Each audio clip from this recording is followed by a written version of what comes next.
உறவுகளுக்கு வணக்கம். அதாவது ஊருக்குள்ள கட்ட பஞ்சாயத்து செஞ்சுக்கிட்டு முள்ள மாதிரித்தனம் முடிச்ச வைக்கத்தனம் கேட் மாதிரித்தனம் பண்ணிக்கிட்டு நாங்க தான் பெரிய கட்சி, நாங்க தான் அங்கீகாரப்பட்ட பெரிய கட்சி அப்படின்னு தெரியக்கூடிய இந்த திமுக, அதிமுக, பிஜேபி சாதிய கட்சிகளை தெரியும்.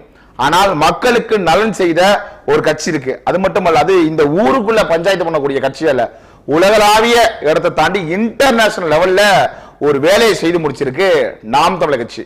என்ன அப்படின்னா, இந்திய அரசாங்கமே இதை கையில் எடுத்திருந்தா 6 மாத காலமா இருக்கும்.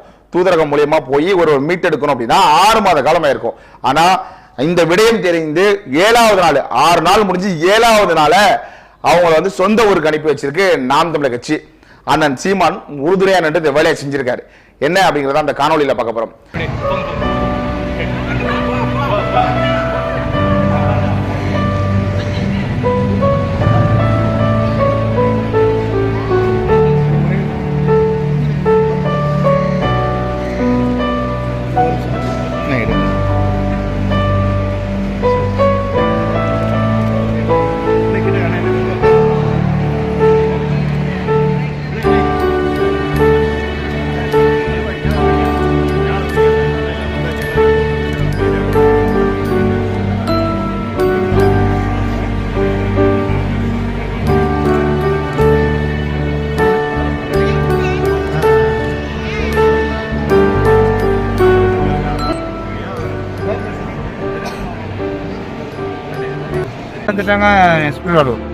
ஏகே பர்சன் வச்சிருக்கேன்.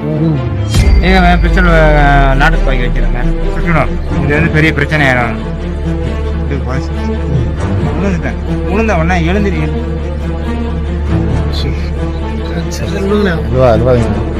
நல்ல தைரியம் எல்லாம் இருக்காங்க, எல்லாம் பார்த்தா வந்துட்டாங்க. சரி, ரைட், ஓகே. எப்படி உங்களை மீட் வந்தாங்க? எப்படின்னா மீட்டாங்க? நீங்க எப்படி வந்தீங்க? இங்க மீட் எப்படி வந்தீங்க? எப்படி தகவல்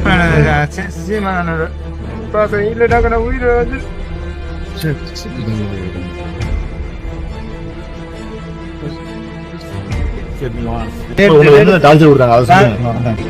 ஒரு நாள் எவனாவது வந்து தங்குவாங்க. ஒரு 4 லைமா இருக்கு, வந்து தங்குவாங்க. தங்கிட்டு ஆம்பளைங்க போயிடுவாங்க. அப்ப நைட்டு தங்கிருப்பாங்க, போயிடுவாங்க. பொழுது ஒண்ணுக்கு விட்டதுன்னா நல்ல எது வரைக்கும் ஈரம் போயிருக்கு நல்ல சொல்லணும், நல்ல சொல்லும். அப்புறம் திடீர்னு பாத்தீங்கன்னா என்னை கட்டி பிடிக்கிறாங்க. இது என்னது பெரிய குழந்தை இருந்தேன் அப்படின்னு நான் விலகி ஓடுவேன். அந்த இருப்ப இந்த தலையில இது கட்டிருப்பாங்கல்ல, பாத்தீங்கன்னா அதை அவுத்து நேரில் போட்டு இழுத்து நான் தண்ணி லாரி எடுத்து போய் தண்ணி பிடிப்பேன். மேலே உட்காந்து போசி போடுவேன். அது பாட்டு உட்காந்து பாத்ரூம். நான் டைமா வளர்ந்து வெளில வந்தேன்னா கரெக்டா சப்போஸ் நம்ம வெளில எப்படியும் வருவோம், இல்லை எச்சு போவோம் அப்படிங்கிற உணர்வு இருக்குங்களா? ஒரு பொம்பளையாமலே இருக்குங்களா? பாத்தீங்கன்னா எதுக்கு அப்படி ஒண்ணுமே இல்லாம போயிடுச்சு. இல்லக்கா, இங்க இருந்தா நீங்க எப்படிக்கா தொடர்பு பண்ணீங்க? அண்ணனை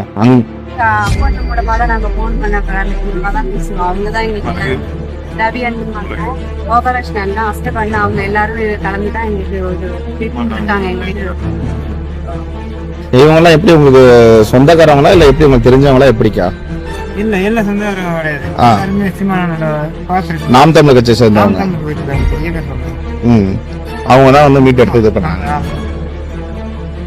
நாகை மாவட்டத்தில் இருக்கக்கூடிய வேளாங்கண்ணி பெரிய தும்பூர் பகுதியை சேர்ந்தவர் கவாஸ்கர்.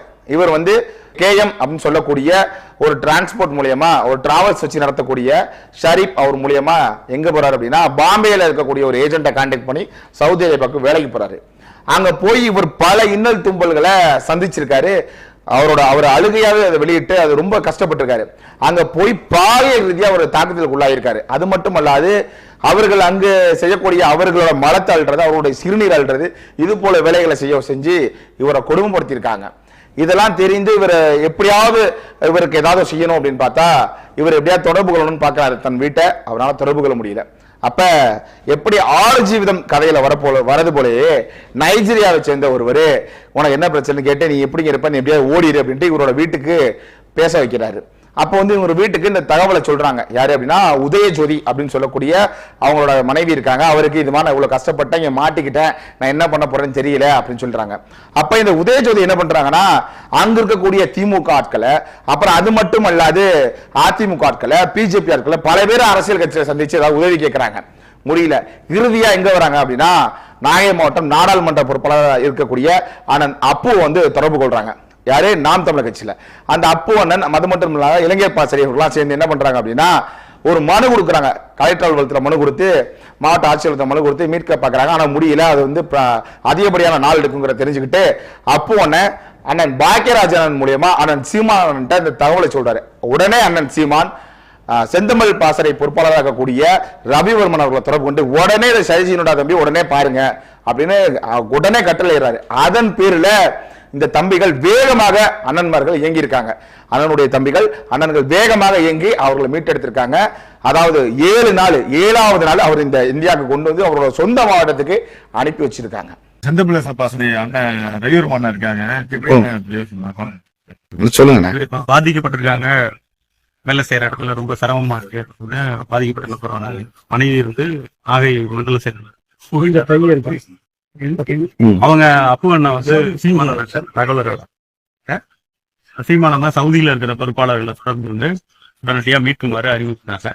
அண்ணனோட அறிவிப்புகள் இருக்கிற எந்த இடத்துல இருக்காங்க அப்படின்னு அந்த உரிமையாளர்கிட்ட பேசி அவருக்கு சில விசா கட்டணத்தை கொடுத்து சொல்லியிருந்தாங்க. அந்த கட்டணத்தை கொடுத்து பயணம் காவல்துறையோட இந்திய தூதரகத்தோட உதவி வந்து குறிப்பிட்ட அளவுல கிடைச்சிச்சு. ஆனா பெரிய அளவுல கிடைக்கல. சட்டப்பூர்வமா அவங்களால மீட்கிறதுக்கு ரொம்ப நாளாகும். குறைந்தபட்சம் 6 மாதமாவது அவங்க வழக்கு நடத்துறது. அவ்வளவு நாள் இவர் அந்த சட்டத்தை தாங்கி நம்ம உரிமையாளர்கிட்ட நேரடியா பேசி அவரோட விசா கட்டணத்தை மட்டும் நம்ம செஞ்சிடணும். சரி, எவ்வளவு இங்க இருந்து நீங்க பணம் கட்டி உங்களை மீட் எடுத்தீங்க? நம்ம ஊர் காசு 1,50,000 ரூபாய் பணம் கொடுத்துதான் அவங்க மீட் எடுத்தீங்க. அதாவது அந்த விசா கட்டணம் எப்படின்னு கேட்டீங்கன்னா இது மிகப்பெரிய ஒரு வேலை. இதை வந்து ஆளும் கட்சிகள் செய்யாது, அதனால முடியாது. அவங்களுக்கு பொறுக்கி தின்ன முளமரித்தனம் பண்ணவே முடியாது. அப்படி இருக்கக்கூடிய வேலையில இவர்கள் என்ன செஞ்சிருக்காங்க அப்படின்னா அங்க இருக்கக்கூடிய ஆட்கள் மூலமா தொடர்பு கொண்டு பேசினப்ப முடியல. அவரை ஒரு துப்பாக்கி முனையில வைத்து மிரட்டி இருக்காங்க. யார? இந்த கவாஸ்கர் சொல்லக்கூடியவரை பல துன்பங்களை கொடுத்து, துயரங்களை கொடுத்து, பல இன்னல்களை கொடுத்திருக்காங்க. பாலியல் ரீதியாகவும் துன்புறுத்திருக்காங்க. ஓட்டுநர் வேலைக்குன்னு சொல்லி அவரை ஒட்டகம் மேய்க்க விட்டு, ஆடு மேய்க்க விட்டு, இப்படி பல வேலை பல துன்பங்களை அவரை தாங்கி தான் வந்திருக்காரு. அப்படி இருக்கும் பொழுது இவர் இந்த வேலை செய்யல. இவர் ஓடியெல்லாம் பார்க்கும் பொழுது இவரும் பல வேலைகளை செய்யறாரு. தொடர்பு கொண்டு பேசுறாரு, கைபேசி கைப்பற்றுறாங்க, இப்படி பல வேலைகள் நடக்குது. ஓடியெல்லாம் பார்த்தா துப்பாக்கி இருக்கு, AK-47 வச்சிருந்தாங்க அப்படின்ட்டு அவரே சொல்றாரு. கண்ணீர் மல்க அந்த காணொலியில அவர் பேசினாரு. அப்படி வந்து ஒருவேளை சுற்றுவாங்களோ அப்படிங்கக்கூடிய ஒரு பயத்தில் இருந்தப்ப நாம் தமிழர் கட்சி தொடர்பு கொண்டு அங்க பேசும் பொழுது இது இன்டர்நேஷனல் இஷ்யூ ஆயிரும் அப்படின்னு அந்த சவுதி அரேபியாவில் இருக்கக்கூடிய அந்த ஆட்களே பயந்தாங்க. உண்மை அதுதான். இங்க வந்து திமுக அதிமுக நான் தான் கொம்பேன் அப்படின்னு தெரியுது. ஆனால் அங்கு ஒரு தமிழ் மகனுக்கு பிரச்சனை அப்படின்னா அங்க ஒருத்தர் இருக்கா. இது வேற யார் கையில போயிருந்தா கூட அவங்க அவர் இந்நேரம் சுட்டு புணமாக்கி அவர் எலும்புகளே இல்லாம ஆக்கியிருப்பாங்க. ஆனா இந்த விடயம் நாம் தமிழர் கட்சிக்கு வந்தனால அங்க ஒருத்தன் இருக்கான். யாரு? அண்ணன் சீமான். இது பெரிய இன்டர்நேஷனல் இஷ்யூ ஆயிரும் அப்படிங்கறதுனால அண்ணன் சீமானுக்கும் நாம் தமிழர் கட்சிக்கும் பயந்துட்டு வேற வழி இல்லாம அவர்கள் நாங்க ஒரு ஒப்புதலுக்கு வரோம், 1.5 லட்சம் ரூபாய் பணத்தை கொடுங்க, அவரை திருப்பி அனுப்பிடுறோம் அப்படின்னு கேட்டோன்னே உடனடியாக அண்ணன்கள் உதவி செஞ்சாங்க. அயல் தேசத்தில் இருக்கக்கூடிய அண்ணன்களும் இங்க நாகை மாவட்டத்தில் இருக்கக்கூடிய அண்ணன்களும் உதவி செஞ்சு அவங்கள மீட்டெடுத்து நேற்று வந்து கைப்பற்றி எங்க அனுப்பியிருக்காங்கன்னா இன்னைக்கு 1 மணிக்கு 10 மணி போல அவர் வந்திருக்காரு. எங்கன்னா திருச்சி விமான நிலையத்தில் வரப்ப திருச்சி நாம் தமிழர் கட்சி உறவுகளும் சேர்ந்து நாகை மாவட்டத்திலிருந்து அழைத்து செய்யல அங்கிருந்து வந்தக்கூடிய உறவுகளும் சேர்ந்து அவர் அழைத்து கொண்டு பத்திரமாக அவர்கள்ட்ட அவங்க குடும்பத்தார்கிட்ட ஒப்படைச்சிருக்காங்க. இந்த வேலைகளை இந்த திமுக அதிமுக இந்த பிஜேபி இது போல கேடுகட்ட கட்சிகள் செய்யும் அப்படின்னா கண்டிப்பா செய்யாது. ஏன் அப்படின்னா அவர்களுக்கு இங்கு இருக்கக்கூடிய வாக்கு அவர்களுடைய வாழ்க்கை அல்ல. அது எப்படின்னா அதை வச்சு ஒரு பிழைப்புவாதம் நடத்தக்கூடியது. ஆனால் நாம் தமிழர் கட்சிக்கு மக்களுடைய வாக்கு அப்படிங்கிறது மக்களுடைய வாழ்க்கைக்கானது. அதை உணர்வுல கொண்டு செயல்படுது. ஒரு இந்திய அரசாங்கம் இதை கையில் எடுத்திருந்தா கூட அவ்வளவு துரிதமாக செயல்பட்டு இருக்க முடியாது. இன்னைக்கு கவாஸ்கர் அவர்கள் உயிரோட மீட்கப்பட்டிருக்க மாட்டாரு. அவரை பிணமாகவோ அல்லது அவர் அங்கேயே முடிச்சு அவங்க எனக்கு பாலியல் ரீதியான தொல்லைகள் கொடுத்தாங்கன்னு எப்படி வேணாலும் மாத்திருப்பாங்க. அப்படி செய்யக்கூடிய ஒரு வேலையை அதை மாற்றி அங்க நடந்த உண்மையா மீட்டெடுக்கணும் அப்படின்னு இந்த நாம் தமிழர் கட்சி களத்துல இறங்கி இந்த வேலையை செஞ்சிருக்கு. அண்ணன் சீமான் அவர்களுடைய கட்டளையின்படி அவர்களுடைய வழிகாட்டுதல்படி இந்த வேலையை செஞ்சிருக்காங்க. அவரை வந்து 6 மாதம் ஆகும் சொன்ன இந்த அரசாங்கத்துல வெறும் 6 நாள்ல மீட்டெடுத்து அவரோட குடும்பத்துல ஒப்படைச்சிருக்காங்க அப்படின்னா இன்டர்நேஷனல் லெவல்ல நாம் தமிழர் கட்சி எவ்வளவு பெரிய ஆளு அப்படிங்கிறது எல்லோருக்குமே தெரியும். ஆனா இங்க இருக்கக்கூடிய இந்த திராவிடர்கள் என்ன அப்படின்னா நாங்க தான் பெரிய ஆளு ஆச்சா பூச்சா அப்படின்ட்டு சில கதைகளை விட்டு கொண்டே இருக்காங்க. அதுவும் நம்ம எல்லோருக்குமே தெரியும். இப்படி ஊர் போய் கட்ட பஞ்சாயத்து பண்ணியோ அல்லது மிரட்டி உருட்டி கொளுத்து தின்னக்கூடிய வேலைகளை செய்வதற்கு நாம் தமிழர் கட்சிக்கு தெரியாமல் இல்லை. ஆனால் ஒரு உணர்வு பூர்வமான இந்த மண்ணுக்கும் மக்களுக்குமான அரசியலை எப்படி செய்யணும் அப்படிங்கிறது நாம் தமிழர் கட்சிக்கும் அண்ணன் சீமானுக்கும் தெரியும். அந்த வேலையை அண்ணன் சீமான் வெறும் 6 நாட்களை தன் தம்பிகளை வைத்து முடிச்சிருக்காரு அப்படின்னா இது உலகத்திலே மிகப்பெரிய விடயம். எந்த நாட்டிலையுமே ஒருத்தர் அங்க மாட்டிக்கிட்டார்னா அவர்கள் அதை சீக்கிரம் வெளியெடுக்க முடியாது. தகவல் தெரியப்பட்டு 6 நாட்கள்ல அவரை தன் குடும்பத்தோட கொண்டு போய் சேர்த்திருக்காங்க அப்படின்னா இதுக்கு எவ்வளவு பெரிய ஒரு விடயம் அப்படிங்கறத நீங்க கருத்துல கொண்டு. இதே லீகலா உள்ள போய் ப்ராப்பரா வழியா போய் அந்த பெட்டிஷனை வாங்கி நேரடியா மாவட்ட ஆட்சியர் அலுவலகத்துல இருந்து வழியா போய் அவங்களை மீட்டெடுக்கணும் அப்படின்னா நாட்கள் நிறைய ஆகும். அந்த கவாஸ்கர் வரைக்கும் உயிரோட இருப்பாரா அப்படிங்கிறது தெரியாது. அவர் கண்ணீர் மல்க அண்ணனுக்கும் நாம் தமிழர் கட்சியினருக்கும் அவ்வளவு ஒரு நெகிழ்ச்சியான ஒரு அதை பார்க்கும் பொழுதே ஒரு நம்ம மீட்டெடுத்தோங்கிற ஆனந்தமும் அவர் எவ்வளவு ஒரு துன்பத்துல துயரத்துல இருந்திருப்பாரு வலியில இருந்திருப்பாருங்கிறத நம்ம உணர முடியும். இது மட்டுமல்லாது இது மட்டும் தான் நாம் தமிழர் கட்சி செஞ்சிருக்கா, இதுதான் முதல் முறையா செஞ்சிருக்கா அப்படின்னு கேட்டா இல்ல. இன்னைக்கு நம்ம இதை பத்தி பேசுறோம். ஆனால் 33 நபர்களுக்கு மேல இதே செந்தமிழ் பாசறையில் இருக்கக்கூடிய அண்ணன் சித்திக் அவர்கள் மீட்டெடுத்து கொடுத்திருக்காங்க. அதை இங்க அனுப்பியிருக்காங்க.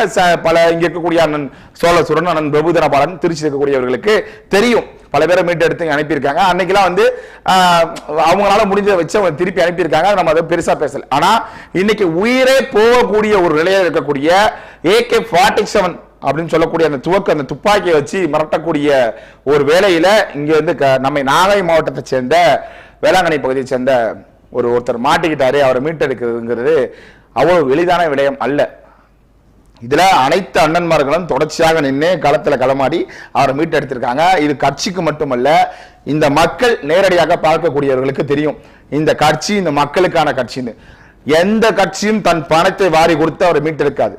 இதே அதிகாரம் கையில் இல்லாத போதே இந்த கட்சி இவ்வளவு வேலைகளை செய்கிறது என்றால் அதிகாரம் கையில் இருந்தா இந்த மக்களுக்கு என்ன வேலையை செய்யும் அப்படின்னு மக்களாகிய நீங்க சிந்தித்து பார்க்கணும். ஒண்ணுமில்ல, கையில ஒண்ணுமில்ல, வெறும் பிச்சைக்காரர்களா இருந்துகிட்டு உங்களோட வாழ்க்கையை பிச்சை கேட்டுக்கிட்டு வாழ்க்கையை பிச்சை கேட்டுக்கிட்டு நீங்க செலுத்துங்கன்னு சொல்லும் பொழுதே இங்க நடக்கக்கூடிய இன்னல்களுக்கு நம்மளால முடிந்த வழிய இந்த நாம் தமிழர் கட்சி செய்யும் பொழுது ஆட்சி அதிகாரம் கையில் இருக்கும் பொழுது இன்னும் என்னென்ன வேலைகளை செய்யும் அப்படிங்கிறத நீங்க தான் சிந்தித்து பார்க்கணும். ஊருக்குள்ள கட்ட பஞ்சாயத்து பண்றவங்களாம் பெரிய ஆளுங்கிற பொழுது இன்டர்நேஷனல் லெவல்ல போய் அங்க வேலையை முடிச்சு மீட்டெடுத்து ஒரு நல்ல வேலையை செய்து வந்திருக்கிறது எவ்வளவு பெரிய ஒரு விடயம். அதை அவ்வளவு எளிதாக நம்ம கடந்து போயிட முடியாது. கண்ணீர் மல்க கவாஸ் அவர்கள் பேசியிருக்காங்க. அவர் அப்படி மனமுருகி பேசியிருக்காரு. முடியல அப்படிங்கிறது எவ்வளவு ஒரு துயரமான விடயமா இருக்கும். இதை ஏன் அரசு செய்யல, அரசுனால செய்ய முடியல? அவங்களுக்கு 10ல் 1 11. ஆனால் நாம் தமிழர் கட்சிக்கு அப்படி அல்லாது. நாம் உறவுகள் கஷ்டப்பட்டு இருக்காங்க அப்படின்னா கண்டிப்பாக நாம் தமிழர் கட்சி மீட்டெடுக்கும், கை கொடுக்கும். அயல் தேசகத்துல செந்தமிழ் பாசறையிலிருந்து ஏகப்பட்ட பாசறைகள் இருக்கு, வெற்றிகரமா செயல்பட்டு கொண்டிருக்கு, நிறைய வேலைகளை செய்து கொண்டிருக்காங்க. இதே நம்ம கடைசியா என்ன சொல்றோம் அப்படின்னா ஆட்சியும் அதிகாரம் நம் கையில் இல்லாத பொழுது இவ்வளவு பெரிய விடயத்தை மிக எளிதா செஞ்சிருக்கோம் அப்படின்னா ஆட்சி அதிகாரம் நம் கையில இருந்தா நம்ம இன்னும் என்னென்ன வேலையை செய்வோம் அப்படிங்கிறத கொஞ்சமாவது உணர்ந்து பார்த்து மக்கள் வரக்கூடிய இந்த சட்டமன்ற தேர்தலில் உங்களுக்கெல்லாம் சோறு போடக்கூடிய ஒரு விவசாயி, அந்த விவசாயிக்கு வாக்கு செலுத்தி உங்களுடைய எதிர்கால தலைமுறையோட வாழ்க்கையை பாதுகாக்கணும் அப்படின்னா நீங்க வாக்கு செலுத்த வேண்டியது நாம் தமிழர் கட்சி அண்ணன் சீமான் அவர்களுக்கு விவசாய சின்னத்துல தான். வேற வழியே கிடையாது. இந்த இழந்த பகுதிகளையும் இழந்ததையுமே நமக்கு மீட்பதற்கு இன்னும் 50 ஆண்டு காலம் தேவைப்படும் ஆய்வு சொல்லுது, அண்ணனும் சொல்றாரு. அப்படி இருக்கக்கூடிய வேளையில மீண்டும் மீண்டும் நீங்க அதிமுகக்கும் திமுகக்கும் மாறி மாறி வாக்கு செலுத்துறது இது உங்களை நீங்களே குழி தோண்டி படுத்துக்கொண்டு சமாதி கட்டுவதற்கு சமம் அப்படிங்கிறது தான் உண்மை. அது மட்டும் இல்லாம எதிர்கால தலைமுறையினருக்கு இயற்கையோட நன்மைகள் இல்லாம போய் இயற்கை என்றாலே என்னன்னு தெரியாத போகக்கூடிய ஒரு சூழல் ஏற்படும். இதெல்லாம் கருத்துல கொண்டு இந்த மக்களுக்காக களத்துல உறுதுணையா நிக்கிறது யாரு அப்படின்னு சிந்தித்து செயல்படணும்னு சொல்லி இந்த காணொலியை நிறைவு செய்வோம். நன்றி.